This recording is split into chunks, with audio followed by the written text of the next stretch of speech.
Okay, here's my recipe for making apple cinnamon Jameson whiskey.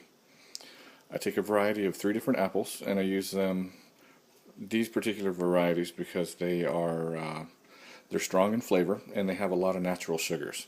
I use a Granny Smith for tartness, a Golden Delicious just for the medium tones, and a Gala for the low tones.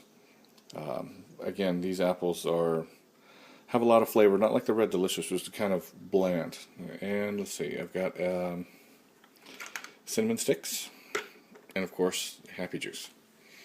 So first of all, just to prep the apples, I'm going to, of course, wash and peel them, core them, and then slice them up, make sure there's no remnants of the core at all, and all you have is just the meat from the apples, and I'll do that now. Okay, so I got all my apples peeled and cored. You want to get rid of all the remnants of the peel and the remnants of the core because you don't want to add any bitter flavors, and they can bitter over time. So the infusion is going to sit for about 2 weeks, so we want to get rid of those. Generally 3 apples for a 1.75 milliliter bottle.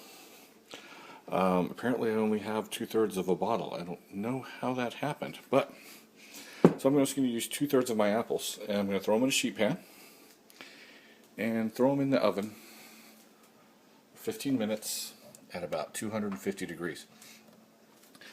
We don't want to toast the apples, we don't want to caramelize them, but the low heat will actually bring out the sugars in the apple and make it more readily available for the alcohol to infuse them.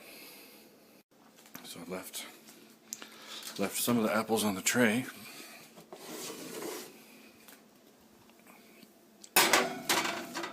Keep an eye on those for about, let's say 15 minutes. Don't want to bake them thoroughly, don't want to toast them, but I just want to get them nice and warm. Okay, so the apples are done. Oof, a little steam there. Man, that smells great. Alright, so we're just going to add the apples to a pitcher and throw in a cinnamon stick. So I'm just going to grab one of those first. Throw one cinnamon stick in the bottom. Add the apples. Okay, so I added the apples and the cinnamon stick is on the bottom. I just need to add that 1 second. Alright.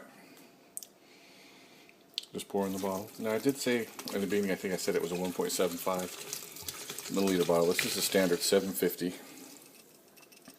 0.75.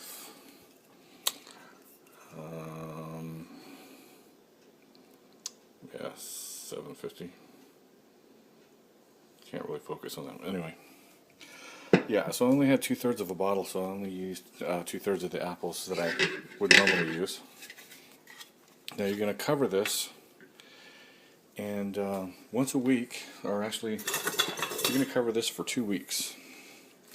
Every day you're going to kind of take the lid off and just kind of easily just move the apples around and make sure they're all being covered. You don't want to stir violently or agitate it too much because you'll end up getting too much of the cinnamon sediment from that cinnamon stick in there, and the cinnamon will be overpowering and it'll be kind of cloudy when it's done. So again, just cover it and come back and visit it every day just to stir it. At the end of 2 weeks, we're going to use some cheesecloth to filter it back into the bottle, and it should be done. Okay, well, our Jameson's been sitting in the apples and cinnamon for 2 weeks, and now it's time to just rebottle it. So I've taken a small piece of cheesecloth. I'm just going to kind of fold it over.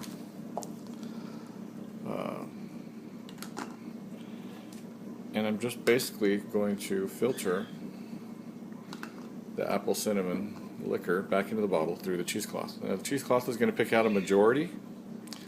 It's going to stop a majority of the apple sediment, but it's going to let some of the cinnamon sediment through. That's all we're doing. We're just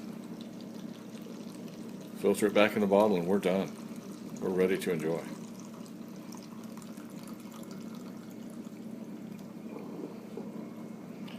You'll get just a little bit less back than you put in just because of the absorption from the apples. But we're ready. Notice it's a little, the colors changed just a little bit. And right now, we just have one last thing to do.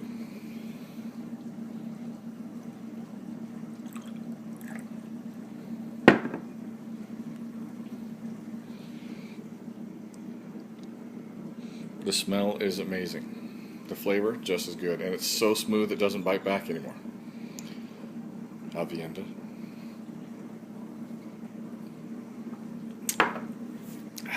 Apple cinnamon Jameson. Enjoy.